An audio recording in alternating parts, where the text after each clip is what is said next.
허리를 치료를 받고 있잖아요. 병원에 방문을 하게 되면은 손상된 부위를 어떻게 확인을 하나요? 저희 같은 경우에는 뭐 엑스레이를 찍든지 초음파를 보든지 해서 확인을 하는데요. 대부분 다 초음파로 합니다. 웬만하면 골격계 손상은 초음파가 굉장히 유용하거든요. 물론 뭐 MRI 찍을 수도 있는데 모든 사람 다 MRI 찍기도 그렇고 초음파는 그냥 갖다 대기만 하면 되니까 금방 알 수 있어요. 근데 제가 병원에서 오래 있으면서 엑스레이 촬영하시는 분들이 꽤 자주 보이시는데 엑스레이로는 어떤 것들을 알 수 있나요? 기본적으로 보통은 엑스레이를 찍어요. 뼈 안에 가끔 종양이 있는 분들이 있거든요. 만약에 내가 종양을 놓쳤다 그러면 굉장히 큰일이에요. 괜찮겠지 하고 초음파로 그냥 봤다가 초음파는 뼈 안은 못 보거든요.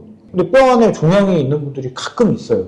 뭐 1년에 한 분 정도는 있거든요. 저희 병원에 예를 들면 더 큰 병원은 훨씬 더 많겠죠. 스크리닝을 해내야 되는데 그래서 보통은 찍는 편이에요. 이 골종양도 있을 수 있고 가끔 뼈가 틀어져 있는 분들도 있거든요. 이건 초음파로 보기에는 좀 어려워요. 뼈는 잘 안 보이니까. 저희는 엑스레이 찍고 보통은 초음파로 봐요. 초음파를 찍게 되면은 실시간으로 바로 보일 수 있는 거예요? 그렇죠. 저희가 보면서 이제 말씀드리는 거예요. 내과 선생님들이 보통 이제 청진기 가지고 환자분 보면서 말씀을 하시잖아요. 저희들은 청진기 같은 게 이제 초음파예요. 안을 봐야 되니까. 사실 이렇게 보고 여기가 뭐가 이상했네 이렇게 알 수가 없잖아요. 전혀 몰라요. 피부밖에 안 보이는데요. 뭐. 그걸 안 보면 이 안에 무슨 일이 일어나고 있는지 알 수가 없어요. 물론 뭐 엑스레이 찍으면 뼈는 보이는데 그 연부조직 힘줄염이 있는지 인대염이 있는지 연골이 어떻게 뭐 망가졌는지 알 수가 없으니까 초음파 보는 게 가장 필요하긴 하죠. 만약에 이 영상을 보시는 분들이 아프셔가지고 뭐 통증의학과든 뭐 정형외과든 병원에 갔는데 초음파를 만약에 보지 않으면 오히려 그게 더 이상한 상황이겠네요. 그렇죠. 저희는 따로 비용을 받지 않는데요. 보통은 상당히 비싸니까 좀 꺼리시는 부분도 있고 대학병원은 초음파 비싸요. 10만 원 넘어. 한 번 촬영하는데. 네. 좀 초음파는 비싸다 이런 인식이 많다 보니까 환자분이 안 보려고 해요. 환자분들이 거부를 하는 거죠. 그러면 저도 볼 수가 없기 때문에 저는 제가 필요해서 보는 거니까 따로 비용을 받지는 않아요. 정확한 진단을 위해서. 그렇죠. 저는 초음파를 되게 자주 봐요. 만약 갑자기 아파졌다. 그럼 모르잖아요. 어떻게 아파졌는지 어떻게 해요. 그러니까 저도 봐야 되잖아요. 진단을 위해서 어쩔 수 없이 봐야 되는데 만약에 내가 볼 때마다 10,000원이요. 20,000원이요. 누가 봐요? 아무도 안 보지. 거부감이 생길 수밖에 없겠네요. 치료하다가 갑자기 아파서 좀 봐달라고 했는데 20,000원 내세요. 이러면 아무도 안 보잖아요. 내과 갔는데 청진기 될 때마다 비용 그쵸. 나간다고 하면 그럼 청진기 될 때마다 10,000원이요, 20,000원이요. 막 이러면 누가 청진기 그거 해요? 그쵸, 안 갈 것 같아요. 어쩔 수 없이 청진기 같은 건데 비용 받으면 비용을 안 받아야 되는 게 맞다고 봐요. 저는 무조건 봐요. 그냥 아프다고 해도 보고 시간이 어느 정도 지나도 또 보고 계속 봅니다. 되게 자주 보고. 허리가 아파서 초음파로 이제 진단을 하고 바로 그날 치료가 들어가는 걸까요? 그렇죠. 아파서 오신 거잖아요. 네. 일단 지금이 제일 아파요. 지금 어떻게 해드려야 돼요? 안 그러면 오늘 밤에 고생하실 거고 내일 밤에 고생하실 거고 바로바로 치료를 해야죠. 근골격계 질환이잖아요. 근육이 염증이 생긴 거랑 힘줄에 염증이 생긴 거랑 초음파로 구분이 가나요? 그게? 그렇죠. 다 보여요. 그게? 다 보여요. 초음파는 뼈 위에 있는 조직은 다 볼 수 있어요. 신경이든 관절이든 힘줄이든 인대든 다 볼 수 있어요. 특히나 손가락이나 손목 같은 경우에는 MRI를 찍어도 잘 안 보이거든요. 작으니까. 초음파 같은 경우에는 크게 확대해서 볼 수 있으니까 되게 유용하죠. 허리는 면적이 넓잖아요. 네. 그럼 초음파로 보는 시간도 그만큼 오래 걸리나요? 너무 깊은 곳은 좀 잘 안 보이는 경향이 있어요. 허리 같은 경우에는 저희가 엑스레이 찍고 초음파를 보는 경우도 있는데 엑스레이에서도 허리는 웬만큼 보이는 쪽이기 때문에 뭐 엑스레이만 보고 하는 경우도 있고 필요하면 초음파를 같이 보는 경우도 있긴 해요.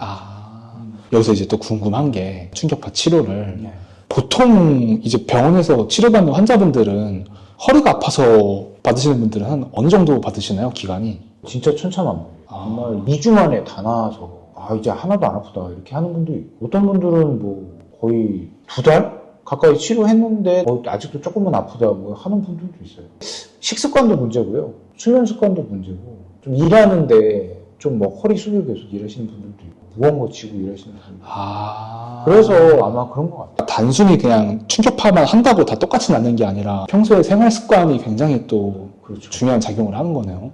제가 옛날에 영업사원 분을 치료한 적이 있거든요. 자동차 영업사원은 아니고 건물 이렇게 매매하시는 분이었는데 분양 사무실에서 건물 자체가 아니라 분양 그분은 자기가 이렇게 접대를 해야 돼서 매일매일 술을 먹어야 된다고. 아, 술접대. 네, 술 접대. 일 때문에 어쩔 수 없다고 하시더라고요. 치료할 때 되게 애먹었어요. 몇 달 걸렸죠.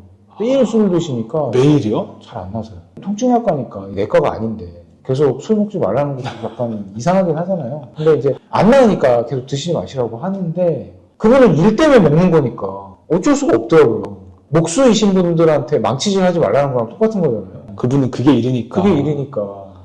그래서 그때 되게 애먹었어요.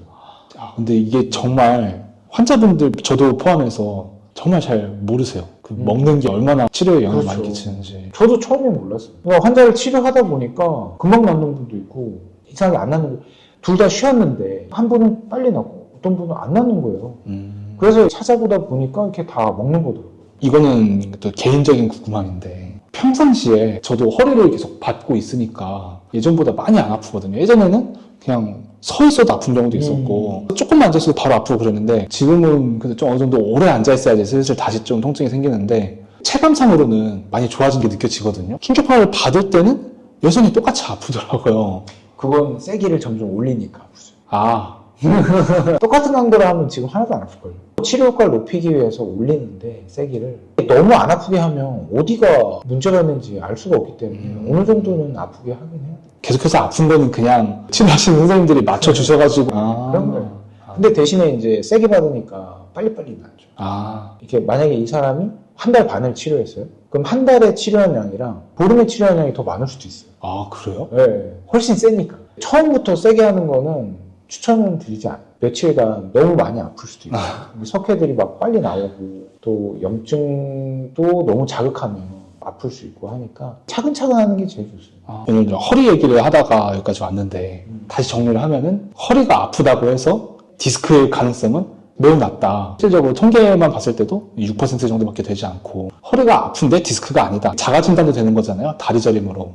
허리가 아픈데 디스크가 아니면은 대부분 근골격계 염증 비특이적인. 그러면은 빨리 병원에 오셔서 치료를 받으셔야 되는 거고요. 맞아. 참다가 오신 분들은 치료가 잘 안 돼요. 아, 별거 아닌데 이걸로 무슨 병원을 가 아, 하는 분들이 만약에 오시면 빨리 끝내고 튼튼해지고 다시 안 아프겠죠. 그게 오히려 병원비를 줄이는 게 아닐까. 아, 저는 그렇게 그러네요. 생각합니다. 참다가 오시면 비용도 많이 들어가고 기간도 길어지고요. 그러면 더 손해 아닌가요? 아, 맞네요. 약간 왜인지 모르겠지만 저도 약간 그런 인식이 있어요. 최대한 버티다가 가는 게 뭔가 좀 아끼는다는 듯한 그런 느낌이 드는데 실상은 전혀 아니잖아요. 아니에요. 왜 댐에 구멍이 이만큼 뚫렸을 때 이게 막으면 금방 막히는데 이만큼 뚫렸을 때 막으면 되게 어렵게 막고 또 거기가 막았는데도 불구하고 튼튼하게 잘 안 막히는 경우도 많거든요. 항상 작을 때 처리를 해야지 완벽하게 낫고 빨리 낫고 누구나 다 해피한 상황이 돼요. 아, 오늘도 좋은 말씀 주셔서 감사합니다. 네.